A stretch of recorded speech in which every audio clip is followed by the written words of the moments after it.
G'day everybody, welcome back to Rowdy's Rants, episode 8. Today I'm going to do something different, and today I'm going to do a trilogy. So I'm going to be reviewing not one, but 3 albums. Okay, and there's a reason for that.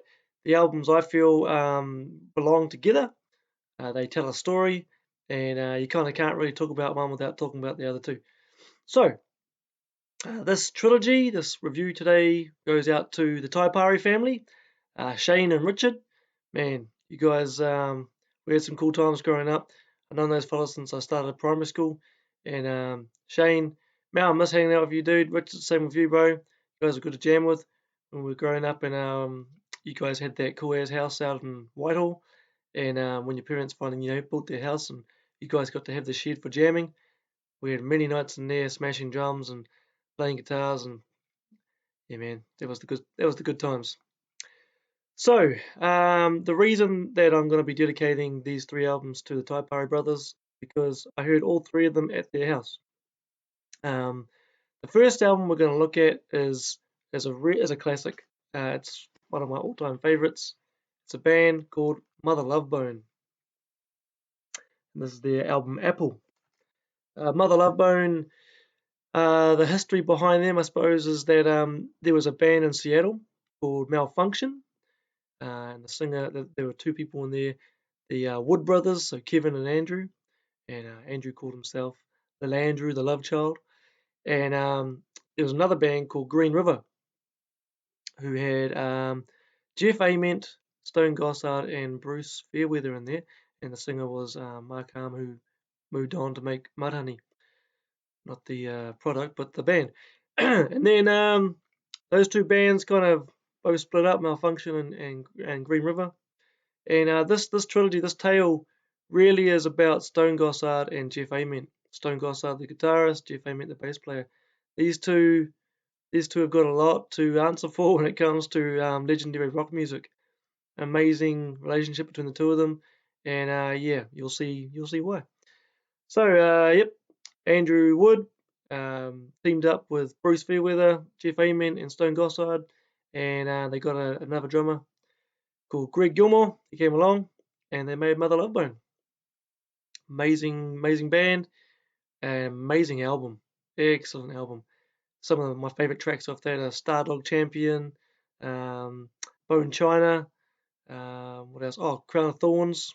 If you haven't heard this album, if you've never heard of Mother Love Bone, go and look them up. I think they're fantastic. I think they're right up there with, any other legend. Great album. Sadly, the singer Andrew Wood really battled with heroin, as it seems so many musicians back in the day did. And apparently he was a bit of a functioning addict. He could do his day to day, and he recorded fine. Yeah, I think the band members knew that he was struggling with addiction. I mean, if you go and read the song lyrics to a lot of the stuff on their album, he's definitely not hiding it. He's sharing his pain, with his addiction. It's all through those songs in there, and it's just really sad.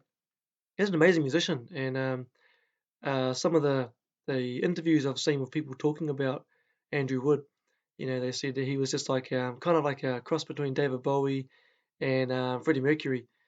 Just he didn't care if there were 10 people in the club or there were 100 people. He always rocked out like he was in a massive stadium performing to thousands of people. And if there was like 2 guys at the back, he'd be like, "You guys all the way in the back, come on!" Apparently, just a real character, and yeah, just a real lovely guy. There's some really cool footage of him on YouTube, just kind of hanging out with his bros and hanging out with a bunch of musicians. And yeah, it's just a real shame, real loss. I don't know what would have happened if he survived. I mean, there were some pretty amazing bands that came from this story. Maybe they wouldn't have shined. I don't know. But yeah, sadly they went and recorded Apple, which is their album. They went and recorded that, and then just before it was to be released, I think like 10 days before it was to be released, um, the band got a call, and Andrew Wood's girlfriend Xana had found him comatose in his apartment. Just took too much, went too hard. Just another rock star went way too hundies. and yeah, they took him to hospital, and he was in a coma and basically a vegetative state, where the doctors had said, he ain't coming out of this. And so they got all the friends and family and loved ones to come in and say goodbye. And yeah, man, that's all she wrote. Pulled the plug, and the band were pretty gutted, not only because they lost their friend, but they just sort of created this album. It just hit, and it did really well. The album did really, really well. It was going to take them places. Just such a sad loss. Um, but that brings us to kind of where things went from there. Jeff Ament, the bass player, and Stone Gossard, they were like, well, what do we do now? You know, and Jeff Ament even talked about saying, oh, I guess I'm just gonna go back to college and try and get my degree in arts, and I don't know, maybe I'm not gonna do music anymore. He almost left the music world. Thank God he didn't. But Andrew Wood, the singer, who died, his roommate, one Chris Cornell. Yep, from Soundgarden. Andrew Wood lived in an apartment with Chris Cornell, and the two were really good friends.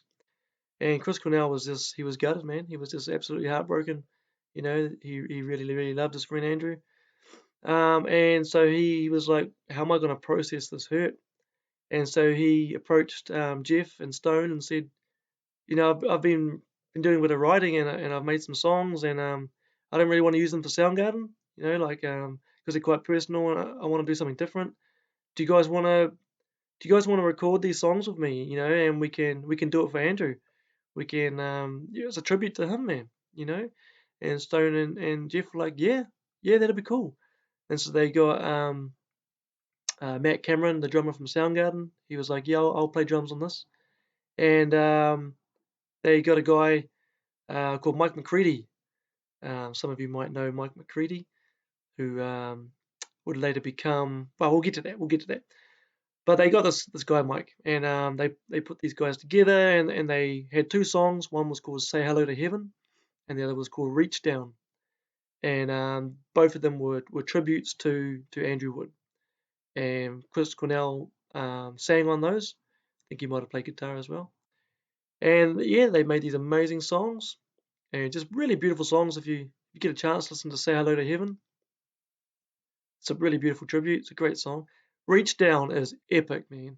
Like Mike McCready is a fantastic guitar player, and I think there's like a 6 or 7 minute guitar solo in that song, and he's just going for it. And it's definitely not gonna be one that goes on the radio, that's for sure. It's pretty long. But yeah, Cornell was like, do your thing, man. Just do your thing. Don't worry about time limits. Just play. And they made those songs, and they're epic. And then they were like, well, hey, this is going well. Should we make an album rather than just two songs? We'll make an album. And so they started smashing out more songs. And they're like, oh, this band needs a name. And so they went looking through some of the lyrics from Mother Love Bone, and they came across this really cool song, which is called "Man of Golden Words." And in there, the lyrics say, "I want to show you something like a joy inside my heart. It seems I've been living in the temple of the dog." And they thought, "Hey, Temple of the Dog, man, that's cool." So that's what the album's called. The band is called Temple of the Dog. Some of you might have heard of it. It's a great tribute album. It's a great album, and yeah, it's mixed up of ex-Mother Love Bone players and Soundgarden musicians, and they made this fantastic album, and it really cranks. Around the sort of same time that they made this album, Stone Gossard and Jeff Ament were like, "Well, this isn't going to be our new band. Chris has got Soundgarden. He's not gonna leave Soundgarden. But we want to keep playing music, and we're happy to play on this Temple of the Dog project, but we want to do something else." And so, while they were kind of recording and writing Temple of the Dog, they were reaching out to other musicians and looking to make another band. And Mike McCready had been working with them on Temple of the Dog, and they were like, "Hey, Mike, do you want to make a band?" And he was like, "Yeah, no, I'm down with that. You guys are cool." And so Mike McCready, Stone Gossard, and Jeff Ament were like, "Well, let's get us a vocalist." They got themselves a drummer, Dave. Yeah, I can't remember how to say that cat's last name. Not too sure. the band that they formed have had problems with drummers. Apparently, they've been through them plenty of times. Um, but they looked for a new vocalist, and they found a guy. This guy made a demo tape, and he sent it back to them, and he said on the track, "Hey, my name's Eddie Vedder, and yeah, I'm looking to move to Seattle and start some music." And they heard his voice on the demo tape and went, "Man, this guy's haunting. He's great." So they, got him to come out to Seattle, and Eddie Vedder came out. If you know who I'm talking about, you know the band that formed, Mookie Blaylock. Eventually they became Pearl Jam, but to start with, they called themselves Mookie Blaylock.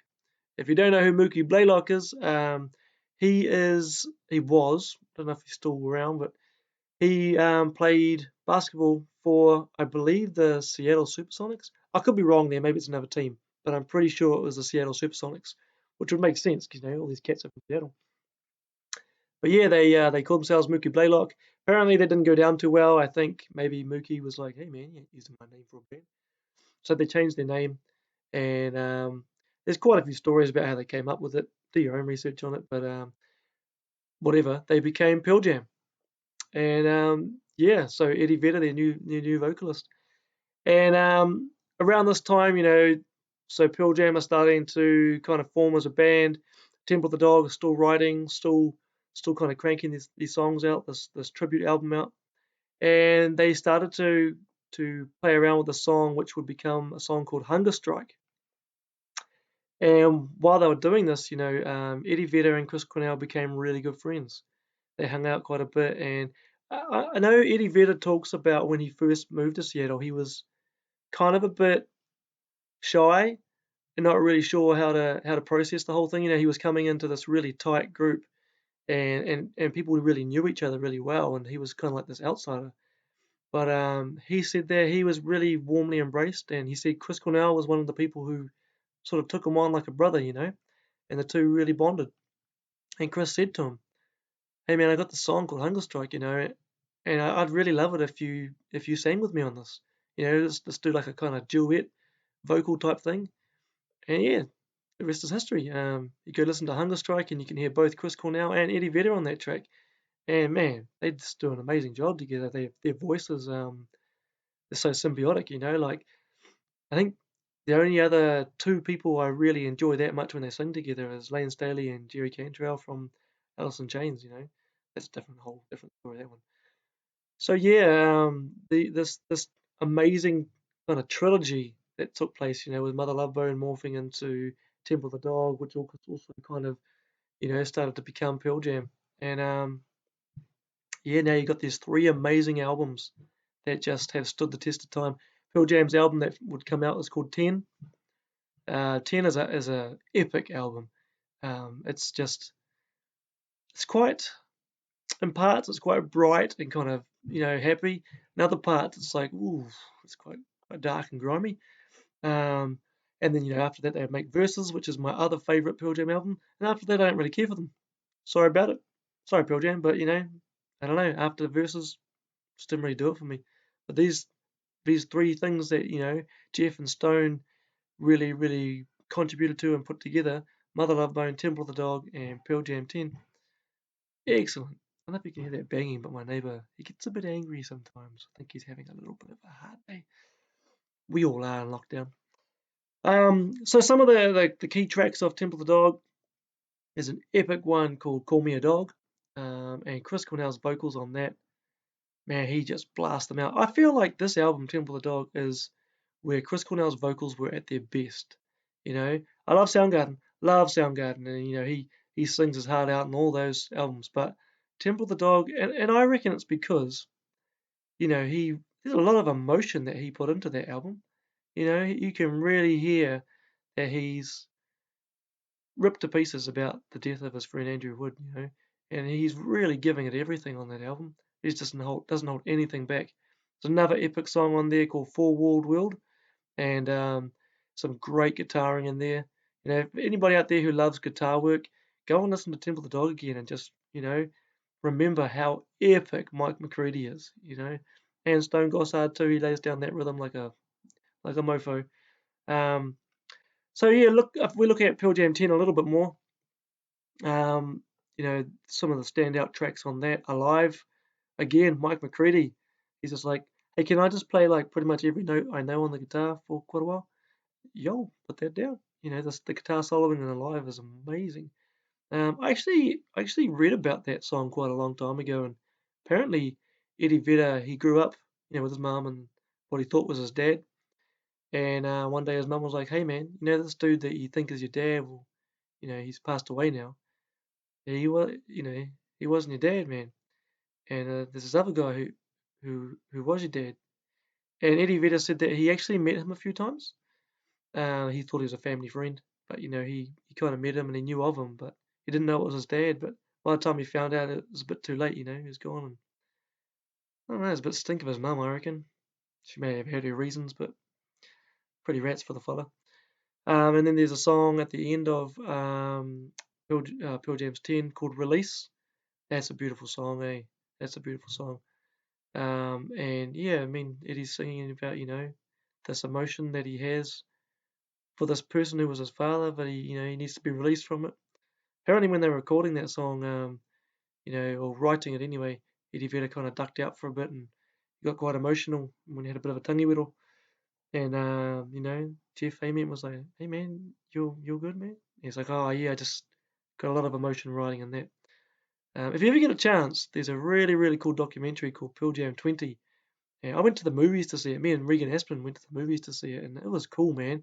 And it goes through the whole history of Mother Love Bone. It starts with Mother Love Bone, and it kind of goes through the stuff with Temple of the Dog, and then it sort of shows the history of Pearl Jam. It's the documentary is about Pearl Jam primarily, but it does go through all that history. It's a really really cool doco. I don't really know what more I can say about these three albums. I mean, I could have gone through song by song and kind of analyze them. I don't know. I don't really feel that today. I just wanted to talk about the story behind those three albums and the amazing journey that Jeff Ament and Stone Gossard went on. You know, there is it's a DVD I've got, Pearl Jam DVD. I think it's called Traveling Band or something like that.